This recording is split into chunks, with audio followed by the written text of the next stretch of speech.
before it's adaptive. Just want to mention to put a wee word. A wee bit of housekeeping for them there. Has not been here before. I never had to use toilet here before. If you do that door, it's on your immediate right toilet. That's all we need to do. There is a lift for everybody that needs it. And the stair you will keep up. So it was a fire. God help us. So just a wee mention about situation of people in their boats feel safe in their boats. So we quote from somebody who has a feeling of safety, trust, continuity, and stability that permits the physical, emotional, and psychological well-being necessary for experiencing friendships and relationships. There's a central point in our lives from which other activities like work, friendships, relationships can be experienced and developed.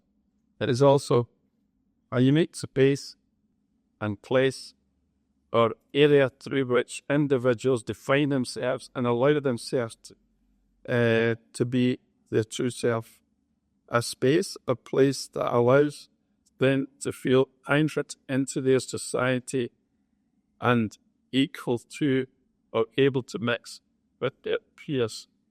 And if people don't feel that that is the case for them, then obviously we've got a good reason for existing in a campaign work and so on.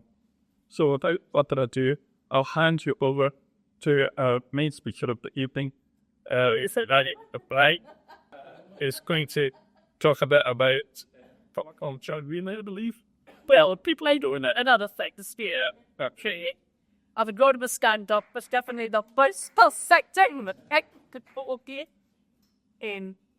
So I'm just going to start talking a wee bit about the City Archive, which is where I come from, and about the city's history and how we got there. I'm going to concentrate honestly on housing, health and political issues, and of course John Wheatley himself, about the man, his beliefs, his role and his achievements. And finally, okay, so thank you. So terms of City Archives, Glasgow grew in this obviously the Glasgow's 850th anniversary. It grew from a bent small cathedral town in the 12th century to a great merchant city to a great industrial powerhouse. The biggest expansion, that rapid most of the expansions was subdued from the 18th century. Glasgow had a huge commercial success, sent to the world tobacco trade. Much of that, of course, is through enslaved labour. So Glasgow is the world leader in terms of tobacco. The population, obviously, because of that, grew in size and density in the 19th, 20th century. And what we get is a lot of ugly, squalor and public health issues. So housing, fills the streets and closes, so all of that started to appear. If you see the B1, see the pops on very clear there, but at one point population's over 1 million, and it's come down up from about a few thousand at that period. Much of that's due to that kind of initial growth due to St Mungo. There was a big cult around St Mungo in the 12th and 13th century. And every day in the Archdiocese, the diocese, there was 2 people who said they have to visit St Mungo's shrine every year. And the fact was that the diocese was really huge with the Cumbria. Always the old Strathclyde was a really big area. Hence that kind of big cult St Mungo defect developed. What did they have to do in terms of all these issues that arose, the urban scholar, etc.? They did a wide range of activities. They introduced a lot of youth services and that municipal socialism, which I'll use those ones again. That's before socialism exists, but then for a municipal enterprise. What they also did is they extended their boundaries. And there was one point in the 19th century, Glasgow is the biggest local authority in the UK, because although London has bigger number of individual boroughs, so in terms of council, Glasgow was the biggest one. So in terms of that, this is I forgot to use this lovely map for the world, it just shows Glasgow Beach. But municipal ambition was very great in terms of Glasgow, that municipal enterprises. How did they deal with that congestion and disease? There was various ways they did it. There was a renowned public health reformer, which I'll talk about, called there's a book written by him called Glasgow's Doctor, James B. Russell. he was well famous for the work he did. So it's a really important part of the city trying to resolve some of the problems. One of the things about it is every time he did do a lot of resolution around it, but what happens is it just goes worse again. You really fights all this disease. And he's a really amazing person to be also. There's all those things around culture, in terms of international exhibitions. You've got Glasgow setting up all these organisations. Glasgow ran everything, gas, electricity, telephones, all the things we've been expecting. So really, really wide-reaching in terms of what it sought to be responsible for. It came later Glasgow, they maintained the badge in Sex City. That was really important to them. I think the first person to call them that in Sex City is Pre-Victoria, called from Sex City, the Empire, which makes it quite popular even today in terms of the municipal, in terms of the city chambers. So really important issue there. All that kind of thing is a lot of pride and municipal pride in improved efficiency. And if you see the terrible photograph of this young woman, in terms of the conditions that a lot of people were living in the city. So one of the things is Glasgow, because of this, it became a beautiful Daryl Defoe from the best to the worst. So Daryl Defoe says, the beautifulest little city I've seen in Britain. And then by 1842, it might admit a dispute, but on the whole, it appears to us that both the standard arrangement and the condition of the population of Glasgow was the worst of any we had seen in any part of Great Britain. So they acted for the city then, but just shows you how it had changed. So in terms of that municipal enterprise, these are all the things I've tried to do to impact in poor housing, the poor health, all that squalor. So there's a real effort to try to deal with that. So they took on a lot of statutory and other activities. And they organised a lot of departments. So they got officers appointed to deal with a wide range of activities. Many of those would pioneer work in terms of in the face of mass-market problems. I've mentioned before the renowned public health reformers. So there was a lot of people working really hard to resolve these problems. And what we have is a lot of documentary photographs showing the conditions and people were living it. And some of them are just dying. It's absolutely terrible at the time. So how did they do some of these solutions? We looked at local acts, including various Police Act. That was often copied by other boroughs in Scotland. So Glasgow led. So everything they did, everybody else. The biggest impact in public health, without a doubt, in the 19th century was Loch Katrine, Glasgow's water. That was the main, and people still talk about how Glasgow's water is the best in the world. But that was the thing that made a real difference, in terms of trying to resolve some of these health problems, etc. And then you had city improvements, including, I'll talk about that in a minute. So the city improvements, which was charge of housing, so the City Improvements Act, which we'll talk about. It didn't quite succeed, but we'll have a wee word and see how that happened. All those municipal departments and council officials, the first full-time MOH was appointed in 1862. That's the first Scottish full-time one there. And they had a sanitary committee established in 1868. So we're looking to provide the resources to try and resolve all these problems that the city had. And this is the City Improvement Act. So the improvement trustees had the responsibility to improve housing. They were to buy up some property, demolish or repair, sell land for development, build replacement houses. This is the one that you'll remember, if you may remember or think about Anning so closest.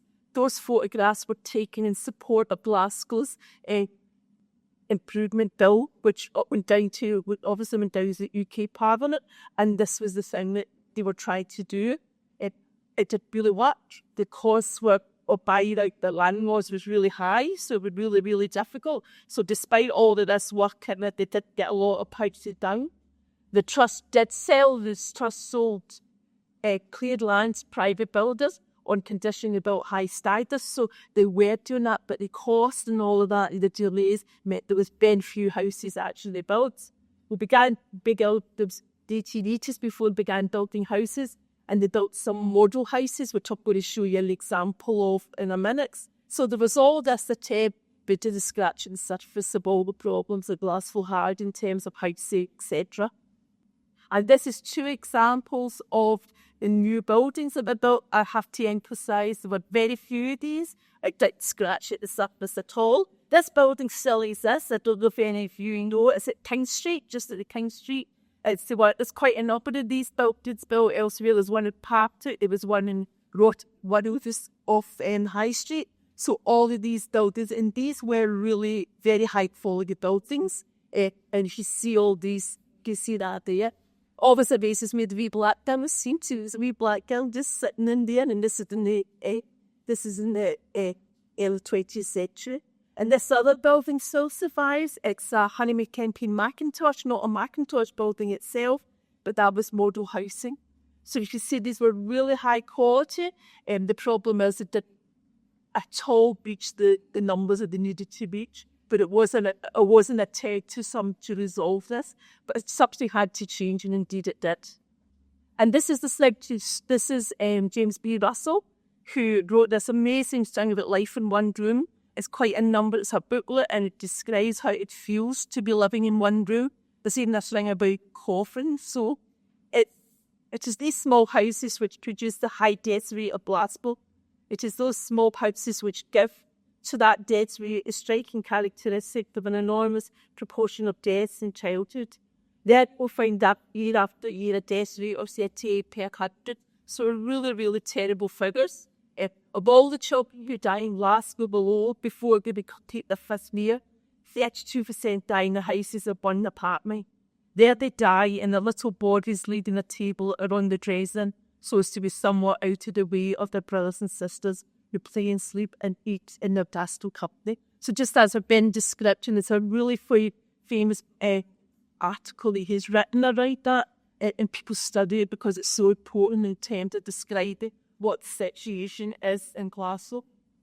So I'm going to move a bit further on there and just talk about John Wheatley. The Improvement Trust didn't work, so they're trying to look for other solutions. Of him himself, I'm sure you all know he's Irish. He was born in Waterford in 1869. His family moved to Barbour, New Bailston in about 1878. And just to know, so he knew what it was like to live in terrible conditions. There's no doubt about it. His parents, 8 children, sometimes did 2 lodges as well, in a single room in a miner's house in Bailston. So that's how he views his life. So he becomes a politician, he does a lot, but you've got that memory of how terrible it was to be living in that area. He attends rigid school. He was very much inspired by religion, I have to say. He's inspired by a Dutch priest to join various Catholic societies. And although he was doing very well at school, he was set down the little pits. So he joined Father down the mines, and he stayed there for 12 years. So he was reasonably well educated, but that's what had happened to him. He then enrolled in Athenaeum, which was a 10-mile trip, and often foot. So he would walk through that area to try and build up an education for him. By 1901, he was employed with the Catholic Observer, which is a newspaper which still exists, but had a large Irish following, so it's a really important newspaper in that sense. And the letter encouraged all Catholics to a meeting with them to establish a Catholic Socialist Society. So some of the things that really persuade him, and part of her, is religion. It's his socialism. These are really important signs in terms of his character, which actually made him who he was. He then, for a sudden, I don't know how he did it, but in 1906 he became part of a printing and publishing company, and he became the sole controller of that in 1921 and moves to Glasgow. So this is somebody that's experienced a lot of hardship. He lives by his socialism, his faith, there's no doubt, and his Irishness. These are the things that are really important to him. And then he decides he will link to politics. So he stood, now Shetterson doesn't come in city to 1912, so he stands in Shetterson as an ILB candidate for the Lanarkshire County Council. He didn't succeed, but he was successful there in 1910. I should say, obviously, we've got the city's archives, all of the Glasgow Foundation, but we also have the archives of Lanarkshire County Council. And what favours that year? Sorry, which date, what? He was elected to North Lanarkshire. Council. Southland, no, the North, it's Lanarkshire pick, it comes from North side, and he was elected in 1910. Yeah, 1910, he was elected.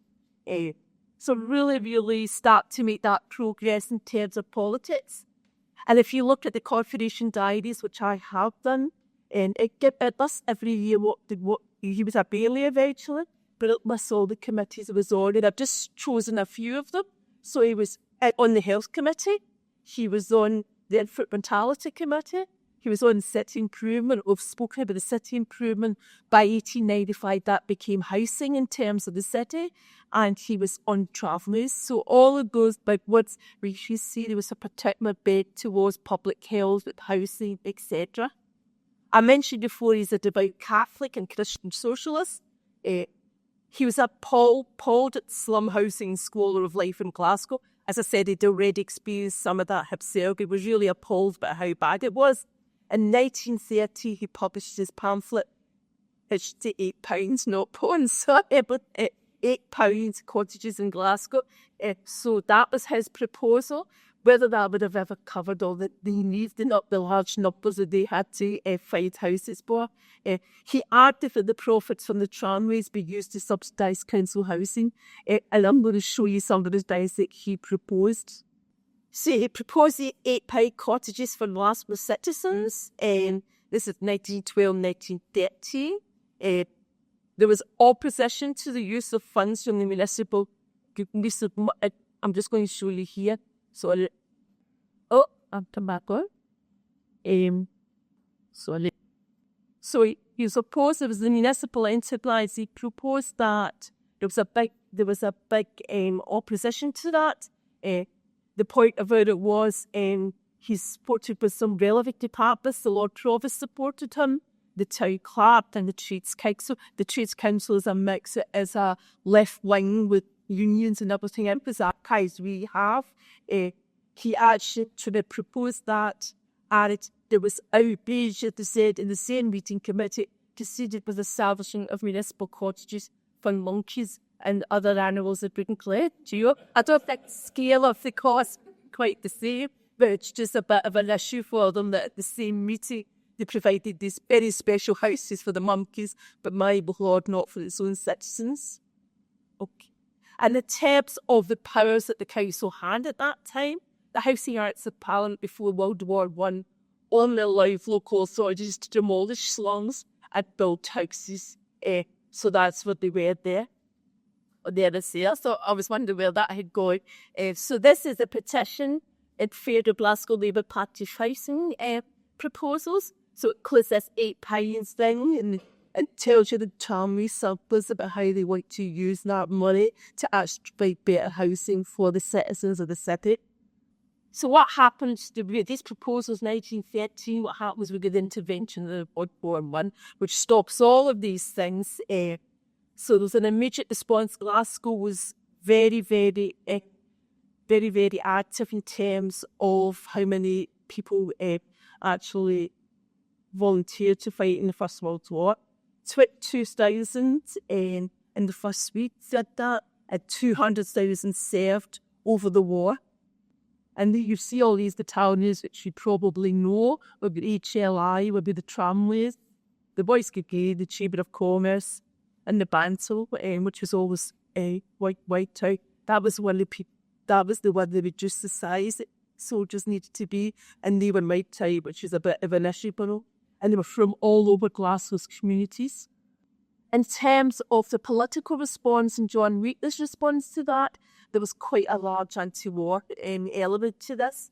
The very first the war was declared, I think it's 4th of August, that weekend they all met in Glasgow Green. Look, an anti-war 5,000 at the event was a demonstration. This appears in Forward, which is the kind of socialist, that's the socialist newspaper.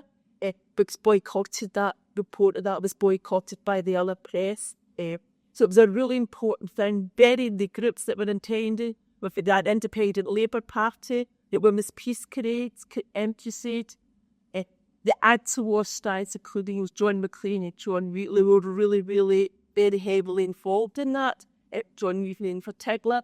And Maxton was away in Europe at the time, And Benisaugi, he was there at that demonstration. So it was a really, really important issue in terms of the First World War and in terms of the socialists. So in terms of that kind of action, again, John Wheatley's heavily involved in this. The objections to the war, Glasgow was the leading militant city. So on one hand, we have them rushing out those to volunteer, but there's another group who are really anti the First World War. And it was the major setting for anti-war support. I mentioned the demonstration, but there's lots of art rallies thereafter. And again, these groups. John McLean, who's very popular. I always want to buy his very popular in terms of a funeral that's huge numbers attended his funeral. So he's a really, really popular person.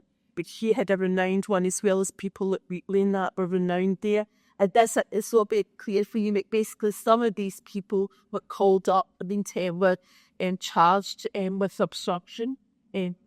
And one of these was James Maxton. And James Maxton were really, really close to John Wheatley. And he was, they got on very, very well. And James Maxton set up the ILP, and he was part of that. So he rushed to join that there. James Maxton, we have all his archives, which were really amazing. They include lots of letters.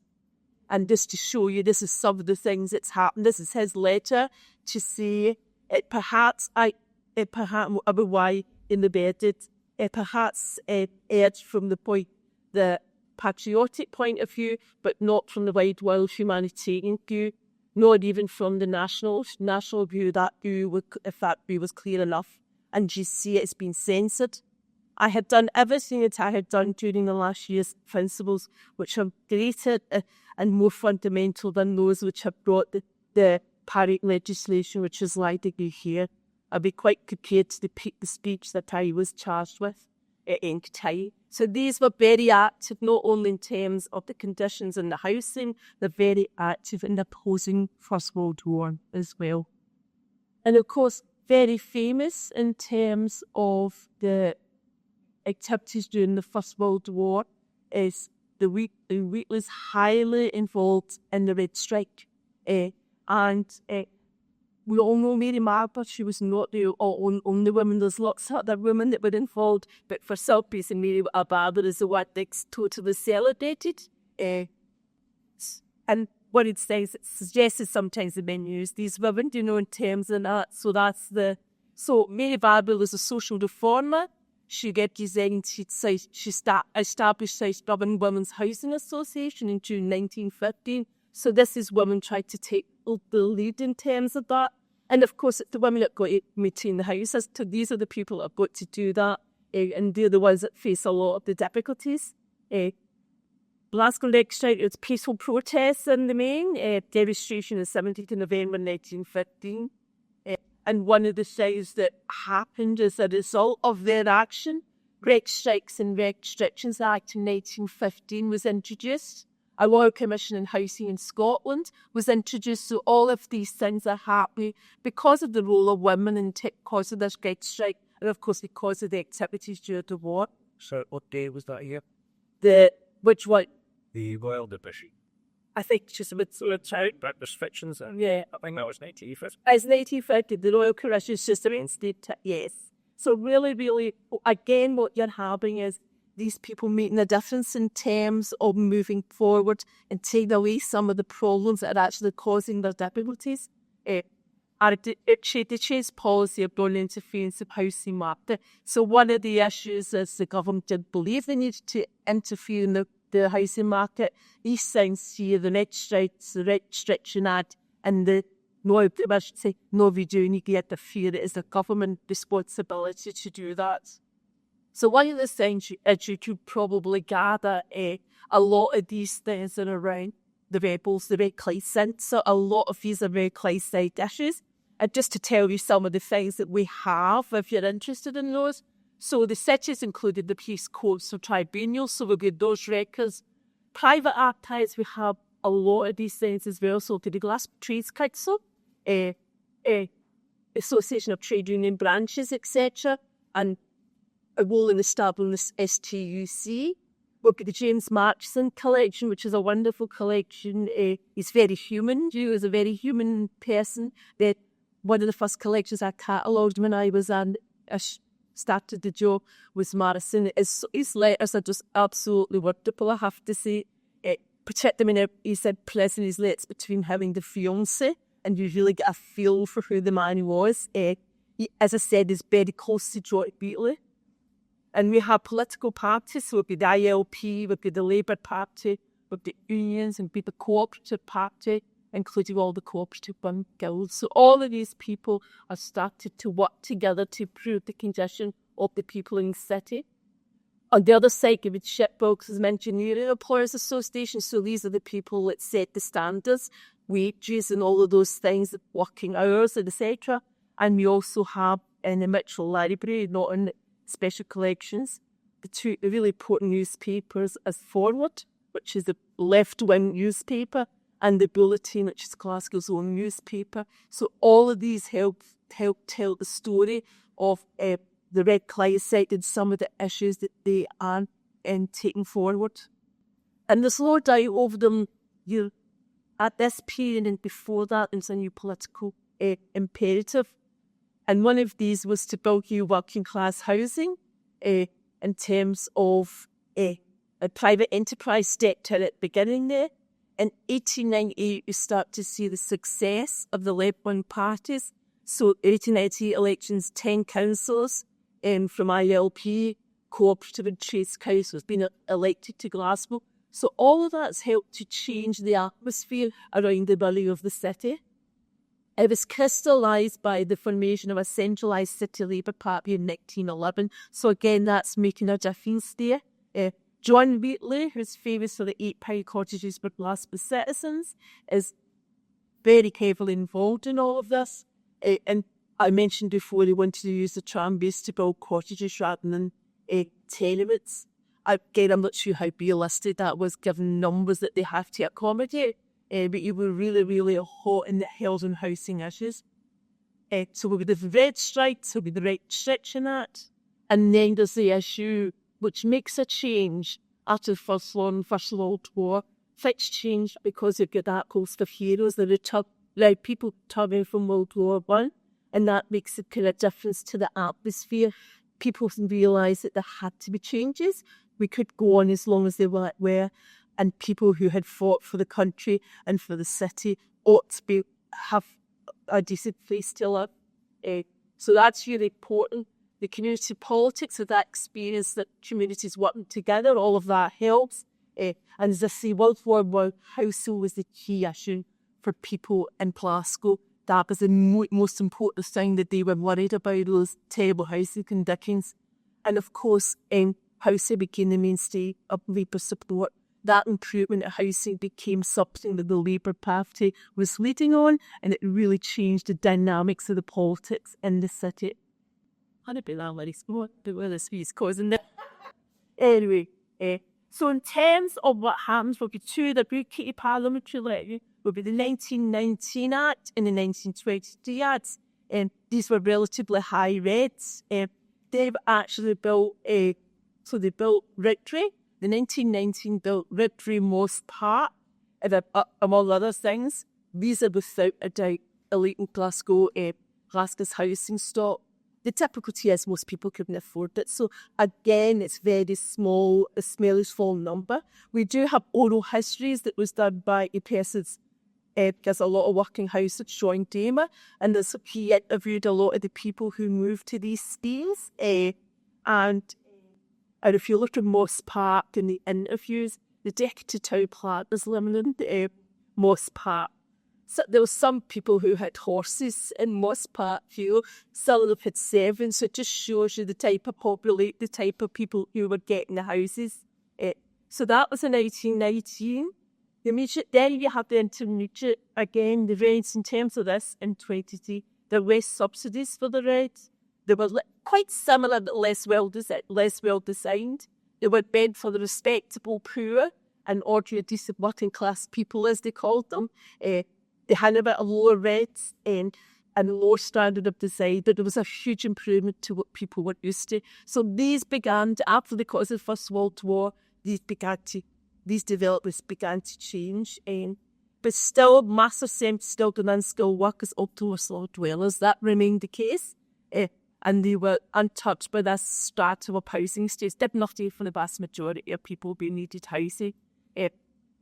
I'd still in the 1920s, Glasgow had more luck and worse slums than overcrowding, than anywhere else. It was a big battle, which they tried to win, and they did eventually make some differences. But I'm not going to go right far forward like that. You had all these housing changes in the city, which people complain about all the time about what is happening.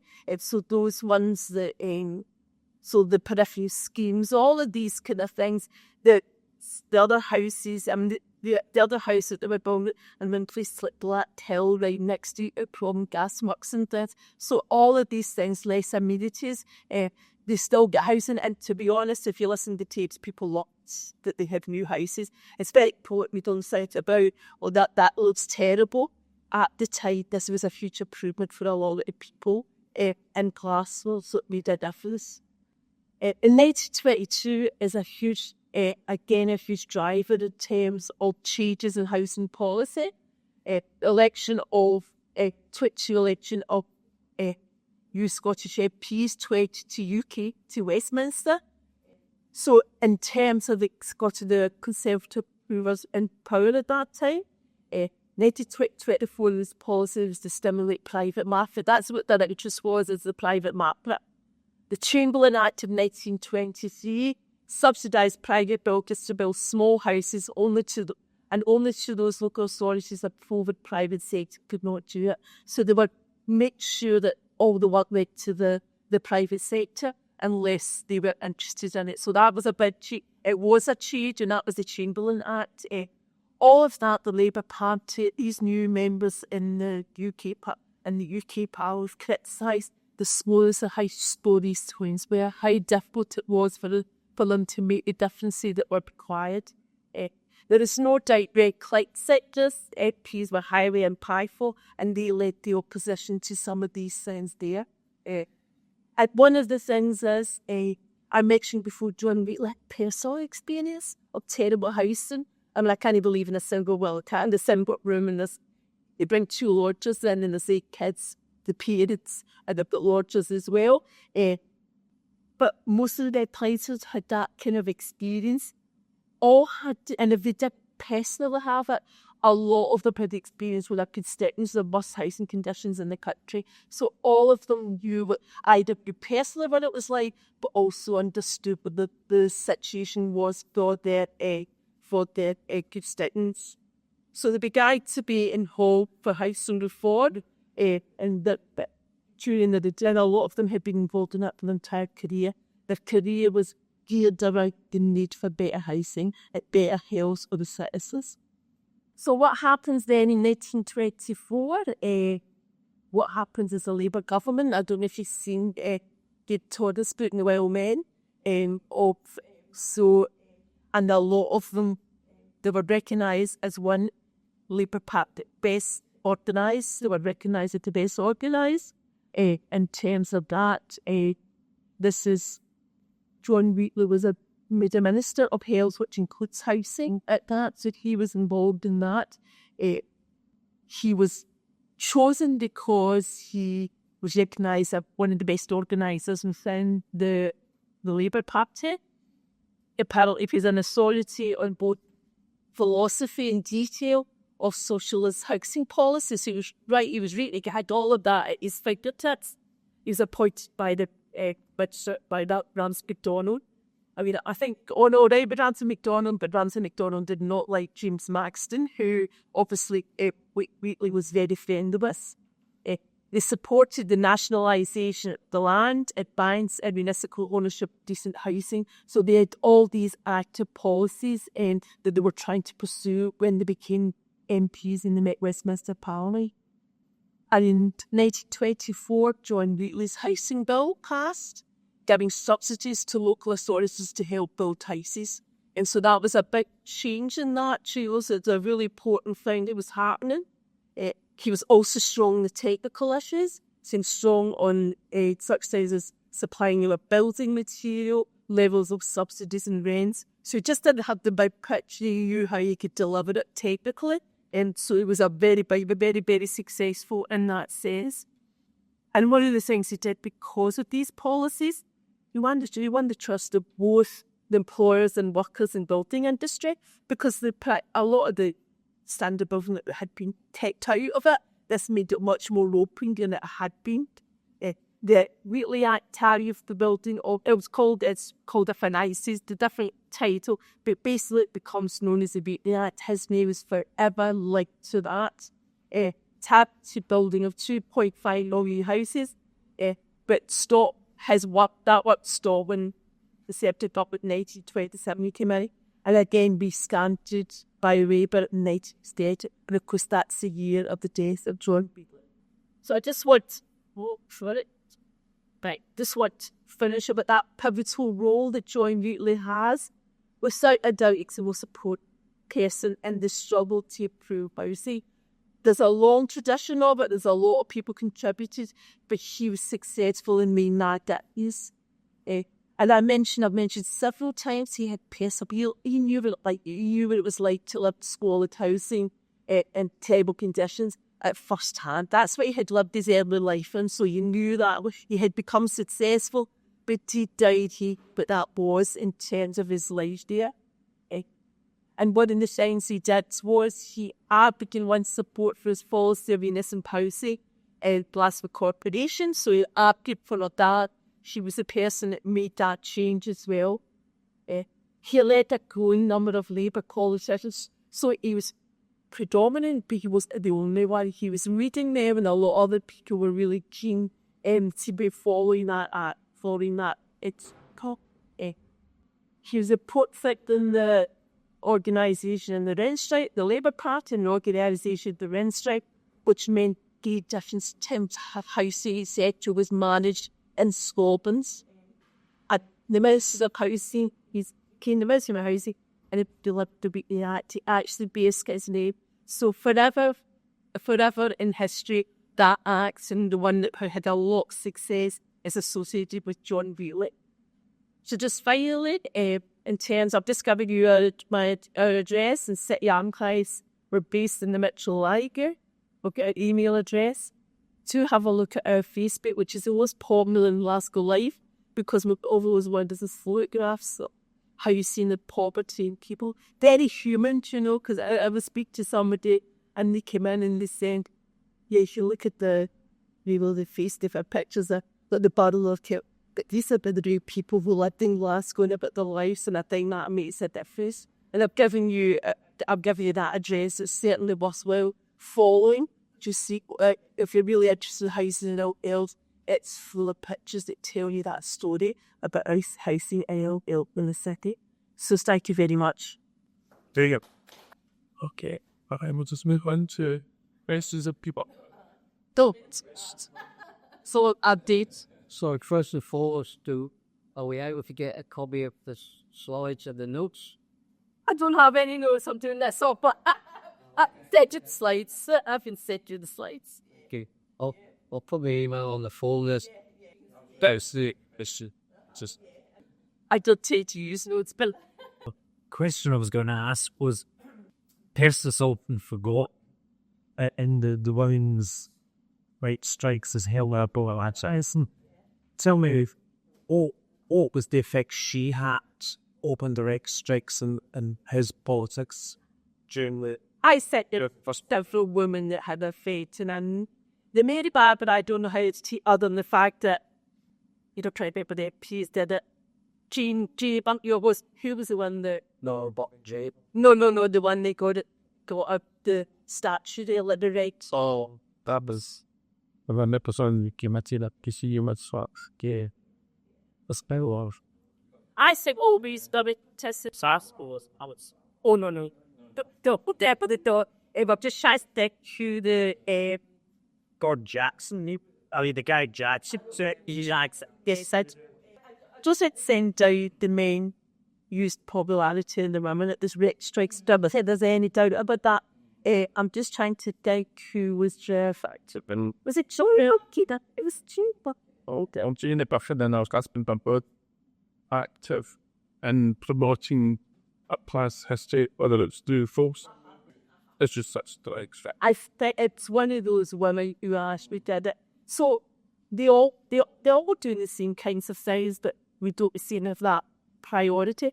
They become councillors, some of these women, after it, and you forget people like the wife of the wife of the Lord Provost, Caddy Dolan's wife, so there's 3 or 4 of them are really, really prominent, really prominent, and it is suggested that the Meg I just exploit that. I'm not saying joy, but I was not going to see anything.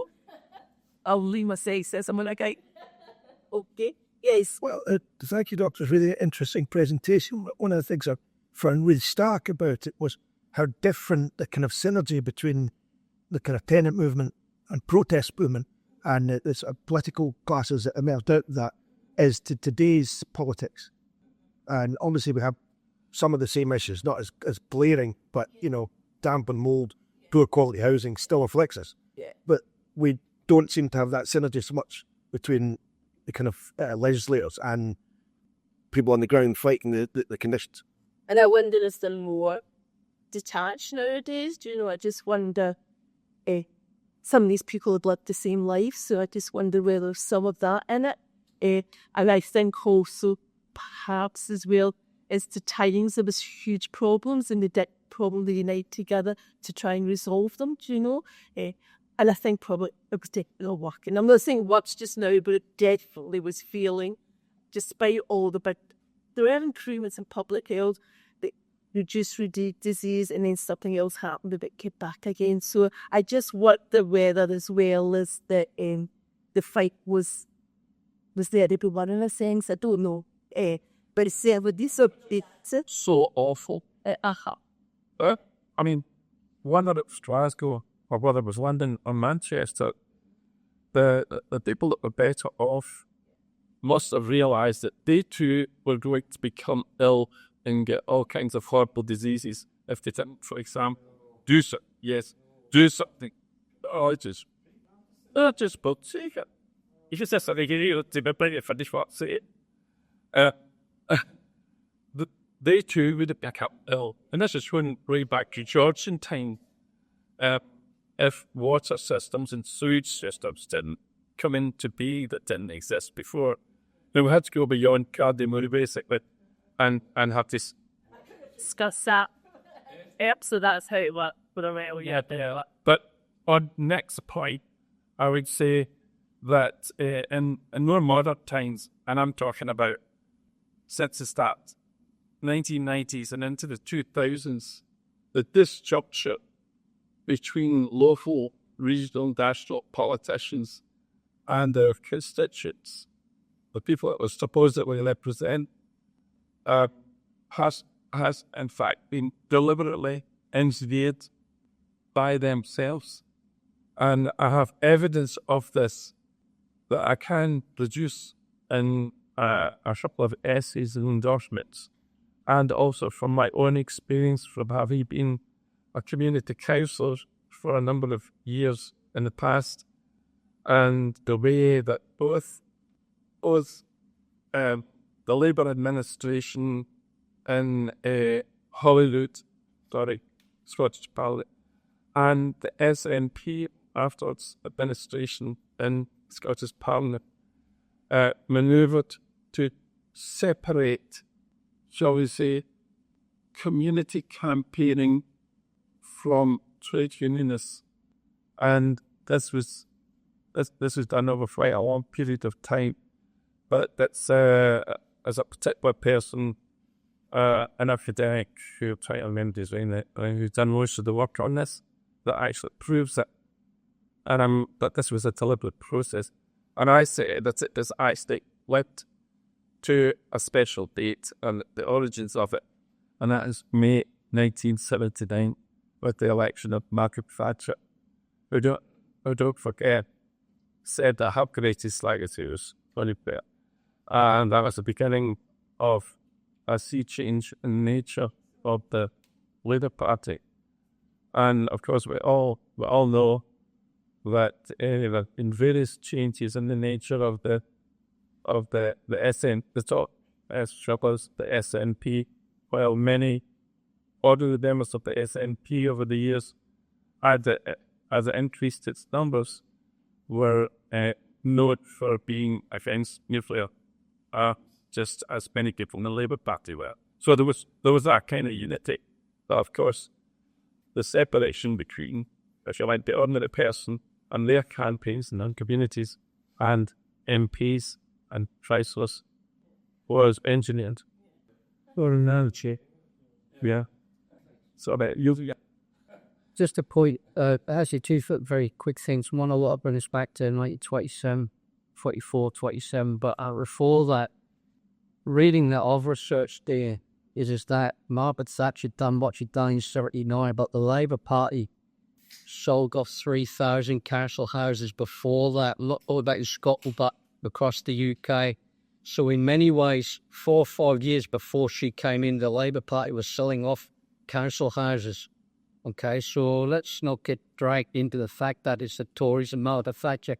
But anyway, question I have is that the Act in 1924 that got approved yet. What was actually achieved by it in the 3 years up until the time the Tories took over? And your opinion? Well, I'm not an expert on that, but I just think we started to build a lot in the houses. There was 2.5 million, which was a big target. We don't have that target today. I don't think they stopped, but then it came back again. And certainly in terms of the city, you've been 1930, you get these other houses been done. So in terms of Glasgow, you get those. Then you've got the peripheral schemes. Then you've got comprehensive development areas, which there's 29 of them, which wipe out quite a lot of areas in terms of that. It's very easy to be critical because I'm desperate to provide houses for a lot of people, do you know? So it's very easy to say that shouldn't have happened. And one of the ones they always say is that Paul Shaw's, which is a lovely village, was totally decimated, you know. But there's 29 of them across, and then as they're overspilled, they send them away. So they're always fighting to do that. It's very often it's an upbus trio. And I wonder sometimes whether World War I made a difference. And also the fact that these people were new parties and that they maybe had much more of a missionary zeal that they would maybe have now. Maybe we'll expect that in reform or something. But just saying there's all sorts of different reasons that might agree. And times are different, aren't they? Times change and there's different aspects of that. Ask a question. The question I was going to ask was, how many of the Wheatley houses, he killed under Wheatley Act in 1954, how many, the Tories bought it, so somebody said in 1927, how many Wheatley Bays were actually built? I don't know the actual number. I could check that up for you. I don't know the actual number because obviously it's not just about Glasgow Tree and not about it. It is about a hassle. About half the number. I guess Barbour will see the houses and the various big cities that were drawn up and how many houses. So we know the first lot was they were built the 4,000. Most parts in Redden were half of those. So they're quite small numbers as they move ahead. But yes, I need to check because it is a new key wipe then. But the Wheatley Act was deemed by a number of writers as being the only significant achievement of the first Labour government. Yeah. But the important thing is actually the numbers of houses built. It was that located the ability for houses to be built by local councils. This became important after the Second World War. That was something that wasn't really understood by the opposition at the time, although they came to it later. Because analogous to that, you also have the creation of banks by, what's his name again? Former Tom Johnson in Cantilla. So that was being set up. This, of course, upset the financial sector quite a lot. So that's why they didn't particularly like it. And what did that for him? What you saw was the taking of those powers away from local authorities. And that's precisely what we've been witnessing recently by attempts to take them out of public ownership by councils, and eventually will happen with also housing associations too. And that's the process. It's a process that we have. But those foundations are important. That's why the fight for public sector housing has always been along the lines that houses of people to live in, not to be assets to be flipped. And therefore, what you have to do is demarketise housing. And that is the priority that has often been the actual thing, right? It's easy to think that what we had there was bad, but it's worth remembering that terrible phrase, the single end. Toilets in the landings. No, it was literally families in one room. But it wasn't even just that. There were landlords that were renting out spaces in the closes and on the stairs as well for people to sleep. It was on that kind of basis. It really was that truly abysmal situation. And almost anything would have been an improvement on that. But anyway, somebody else excellent there. I was very impressed. Oh, well. Enjoy your lecture. And just do I wait to Things through what you said there about the demarketisation. This is what Irene has been talking about, that the coming together of the ILP, official sort of Labour Party, the Co-op and so on. When it came to John Wheatley, that's what he was arguing for, the demarketisation. Saying that the government at national and local has a right to interfere, as the landlords would say, or to intervene and build houses for people, as opposed to all the sticking of the bottom line and what the profit would be. And I think you're quite correct to say that we should be calling for this yet again, all these years later, the demarketisation of housing, because I would say that the so-called housing association movement that came about, especially 1970s and 80s, was really the creation of the new private landlords, but of course they made themselves out to be the third sector and things like this, which of course they were really then sipping new wave of private landlordism.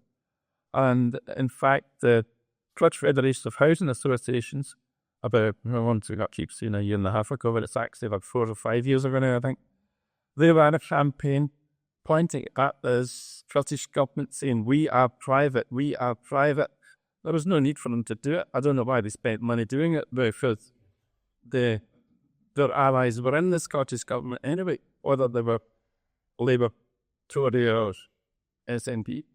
But anyway, So, yeah. Oh, one other 5 million. Was it? In 1990, I was working for the Housing Association, and in Paisley, where I was working, there were houses there with toilets on the landing. There was outside toilet on the landing. Yeah. And one of the things I wouldn't say is, and one of the reasons you keep archives is you can learn from history. I think that's a really important thing, is people maybe did things better. They got rid of a lot of these. They started toilets and had to build toilets in the 1890s, and that was one of the acts Glasgow Council pursued, that they had to build toilets. And of course, they were actually building stuff in the back courts and everything as well. But it was various public health things that were taking place. But in the end, I do think what we all often do is learn from history. Because it happened in the past doesn't mean that it's got nothing to tell us, because often it has a lot to tell us, and it's a really important thing. Human nature doesn't often change, actually, so some of the inmates don't change, and I just like thinking about the past and looking at the lessons we can learn from it. And the politicians were slightly different, probably because they were new and they were more inspired by it. It's not a matter of routine. These were big changes in terms of politics and politicians. That maybe made a difference as well. And of course, World War I would have made a difference when that need for housing and people desperate. Glasgow had done a lot for the war. They want to come back to proper homes, which is when the 1919 Act comes into place. Homes built for heroes. Homes for heroes, and that phrase came from, I'm trying to remember who it came from. Boyd George. It was Lloyd George, I think. And now that one, and because it failed, because David Lloyd George had Homes for Heroes, it was a lie. And in 1919, hence why you had the massive the massive route open, George Square, In 1919. 1919. Well, not exaggerate about it. Well, I don't think I remember that. Thing is, because the people were there, and you had McClay and all the rest of them. But the thing was, the question I was going to ask was, you're the historian, right? So the question I was going to ask you was, in the history of municipal housing, was the housing that was created by the Labour Party after the 1945 general election by Bevan, N.I. Bevan, in 1948, when he created the National Health Service, but he also created good quality council housing in 1948 onwards. Was that not marked up in terms of the quality of houses being built? Was under bet? Yeah. Well, that obviously, that's when you get CDAs. They're a bit later than that. Really comprehensive development areas. It's a political housing scheme. But that was an achievement, wasn't it? It was an achievement. It is an achievement, but then people were set to places without any amenities. I mean, I was born in Kerry Park, and we went to Castle. That's where we lived, we thought it was wonderful, and I think we'll find a lot of people thought these places weren't wonderful. It was almost like being in the country living in Castle at the time. We were right at that top end, right next to the. But yes, but a lot of people that we complain now, but a lot of people actually sort of made an amazing change to their lives. I don't think there's any doubt about that. Well, I remember the fact my mum moved there as a child. She was 4 or 5, and she moved in 1842, People Road in Polk. And it was a sudden, we had been in the Gorbals and Cumberland Street and basic wings, outside toilets and shit like that. And essentially they had a bath, an indoor toilet. They thought that was wonderful. And it was transformational. It was like the same. It was transformational. And right at the second hall was right at the commercial area. True. We've got to let might be transformational now. Those doubts about what that would look like. No, that off you. But I'll just make one small point. It's far too easy to talk about the Labour Party here, and especially the 1920s. I think we've always got to remember that there was the Independent Labour Party, which sees its origins in Keir Hardie's banding in Midland in 1870. And which Wheatley was a member of the ILP. Yes. What was Max do? There was also, alongside it, the Labour Party, which came into being as a result of trade unions in opposition to the Tap Mail Act. They were not as close as is often imagined. There were deep fundamental differences within them. And of course you have the mediating factor, that awful middle class group, the Fabian Society, after itself. But they would actually also be called one of the founders of the Labour Party. And what you have is this conflict going on at all times within the Labour Party. The Labour Party is in same time trying to crush the ILP. The ILP is fighting back, and its own members are moving more and more over to getting nice positions and comfortable jobs. And the ideology of the Fabian Society, which consists of permeation and computation, i.e. doing nothing, it's called Fabian Society after Fabius Maximus Agrippa, who will let the opposition run itself down. Yeah, that was his theory. That's that. As one going to the intellectual society, the Labour Party. That became, in inept ways, the ideology of the Labour Party. Permeation with the rich and powerful, computation, just hope things will sort themselves. Maybe it's kind of fine. I'm a bit activist.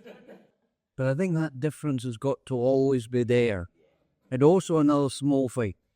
You've got to remember the TUC didn't want in its membership trades councils. At the end of the 19th century, abolished. They were one of the most effective mechanisms, by which working class people could reach beyond the boundaries of the workplace, other people doing other jobs, and of course work. That's one of the most important set of records we have out of the Trade Council at Glasgow. Yeah. And it's really important set up there. I'm interested in keeping on the thought about Wheatley, and in particular the fact that we have the Wheatley group now. That's right. And I know I think I did a small article every day for Union Times or the Glasgow Times in a small article about Wheatley. But yes, Could I get a copy of that?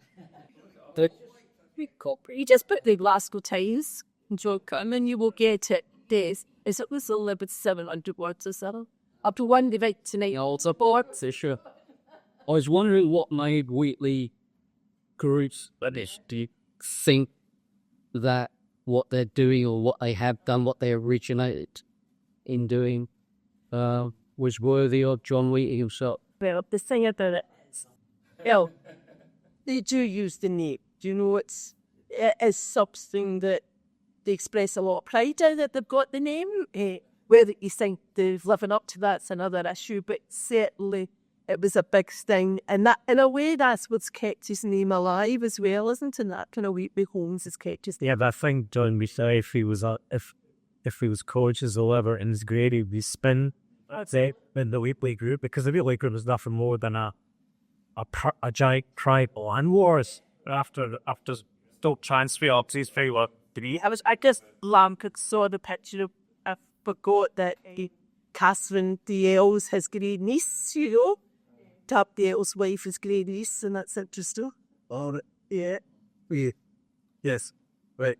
Well, just on that note, and I mean, I think we could all ask questions all night, because it would say, you know. Remember after you have the 12 to 21st editions?